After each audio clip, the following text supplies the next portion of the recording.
베스트셀러 역행자 저자 자청님이 강조하는 게 있습니다. 바로 독서예요. 독서를 통해 삶이 바뀌었다고 합니다. 그 중에 심리학을 통해 얻은 것이 많다고 했어요. 자청님은 심리학 책을 읽고 아트라상이라는 재회 상담을 창업했습니다. 심리학을 통해 인생이 쉬워졌다고 말합니다. 자청은 사람들의 심리를 꿰뚫고 사업을 여러 차례 성공하고 있습니다. 초보자가 심리학을 공부하기 위해서는 이 책이 딱입니다. 바로 심리학이 이토록 재밌을 줄이야 입니다. 동화를 통해 심리학을 배울 수 있어요. 꿀잼입니다. 25가지 심리학과 동화 이야기 중에서 오늘은 딱 3가지만 소개할게요. 첫째, 단내림 효과입니다. 비겁한 박쥐 이야기 아시나요? 땅에 사는 들짐승과 하늘에서 사는 날짐승이 전쟁을 벌였습니다. 박쥐는 사자에게 가서는 자신이 쥐와 닮았다면서 자신도 들짐승이라고 했어요. 독수리에게 가서는 자신도 날개가 있다면서 날짐승이라고 했습니다. 흔히 박쥐를 배신의 아이콘이라고 생각하는데요.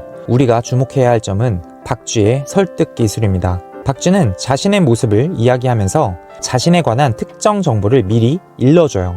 이러한 기법을 심리학에서는 단내림 효과라고 합니다. 단내림 효과란 닻을 내린 배가 크게 움직이지 않는 것처럼 처음 제시된 정보가 기준점이 되어 판단에 영향을 미치는 것을 말합니다. 즉, 모든 걸 판단할 때 무의식적으로 처음 주어진 정보에서 크게 벗어나지 못하고 이를 기준으로 삼는 것이에요. 자청의 초사고 글쓰기 전자책은 29만 원입니다. 푸드피에서 가장 많이 팔리고 수익을 가져다주는 책이에요. 저는 너무나 비싸 보여서 사지 않았습니다. 근데 다른 곳에서 이 책 광고를 봤어요. 그 광고에는 이렇게 쓰여져 있었습니다. 이 책은 사실 290만 원을 받아야 한다. 책 한 권이 290만 원이라고 광고합니다. 여기서 단내림 효과가 적용돼요. 290만 원이라고 말하면 이 가격이 기준점이 되어버립니다. 그러면 정가 29만 원은 사실 비싼 금액인데도 불구하고 비싸 보이지 않아요. 왜냐하면 290만 원이 기준이 되어버렸기 때문입니다. 오히려 29만 원은 10%밖에 안 되는 가격이 되어 엄청 싸 보여요. 심리학을 이용해 광고를 합니다. 너무나 영리한 전략이에요.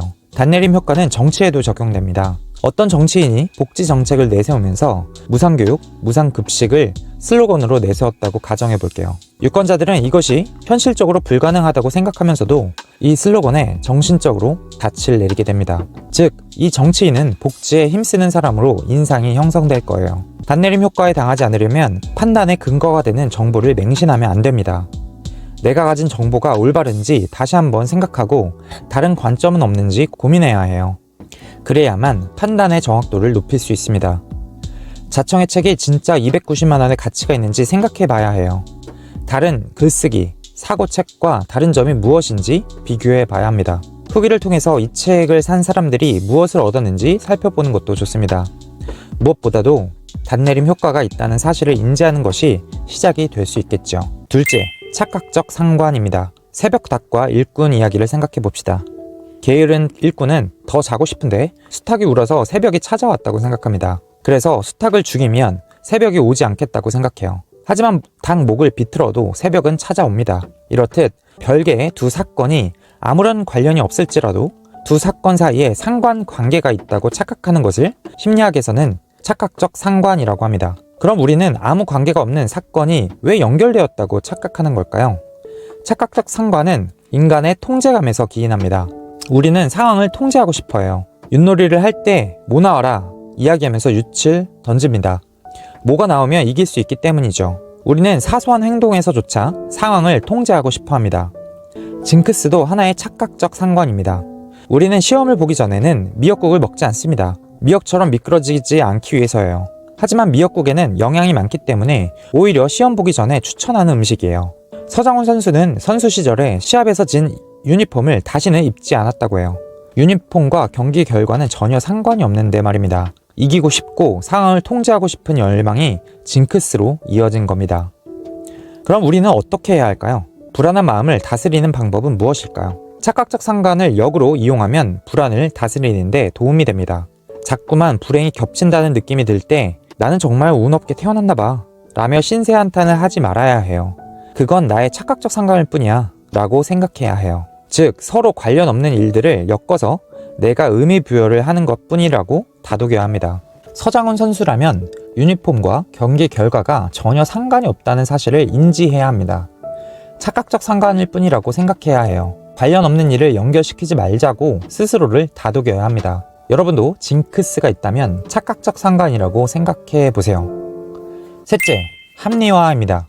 여우와 포도 이야기를 생각해 봅시다. 굶주린 여우가 길을 가다가 먹음직스러운 포도를 발견합니다. 하지만 포도는 여우의 키보다 훨씬 높은 곳에 있었어요. 힘껏 뛰어 열매를 따려고 했지만 번번이 실패합니다. 결국 여우는 포도 따기를 포기했어요. 그러면서 이렇게 중얼거립니다. 저 포도는 보나마나 신포도일 거야. 신포도형 합리화는 자신이 원하는 결과를 얻지 못하면 사실은 원하지 않았다고 변명하는 것을 말합니다. 가지지 못한 것에 대한 가치를 낮추는 거예요. 다른 합리화도 있습니다. 달콤한 레몬형 합리화는 가지고 있는 것에서 내가 만족할 만한 부분을 찾는 것을 뜻해요. 비싼 돈을 주고 샀는데 나중에 그보다 싸고 좋아 보이는 옷이 눈에 들어왔다고 가정해 볼게요. 그러면 이렇게 생각하는 겁니다. 내가 비싼 돈을 주고 산 만큼 옷이 오래 갈 거고 유행도 타지 않을 거야. 그럼 우리는 이런 합리화를 왜 하는 걸까요? 바로 인지 부조화 때문입니다. 인지 부조화란 자신의 행동과 생각이 일치하지 않을 때 스트레스를 받게 되어 이를 해소하기 위해 자신의 행동을 합리화하는 것을 말해요.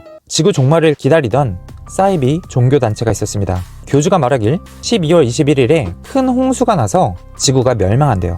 난세에 신도들만이 비행 접시를 타고 살아남는다고 했습니다. 그날이 되었습니다.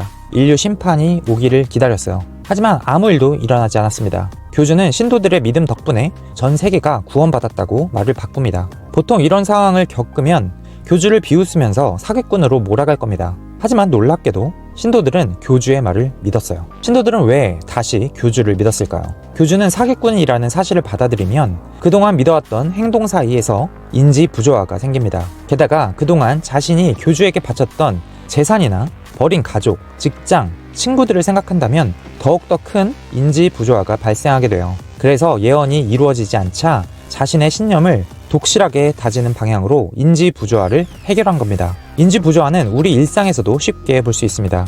담배가 암을 유발한다는 것은 온 국민이 다 아는 사실이에요. 하지만 애연가들은 다릅니다. 담배를 못 피우면 스트레스를 받아서 오히려 더 위험하다. 반드시 담배가 암을 유발시키는 건 아니다.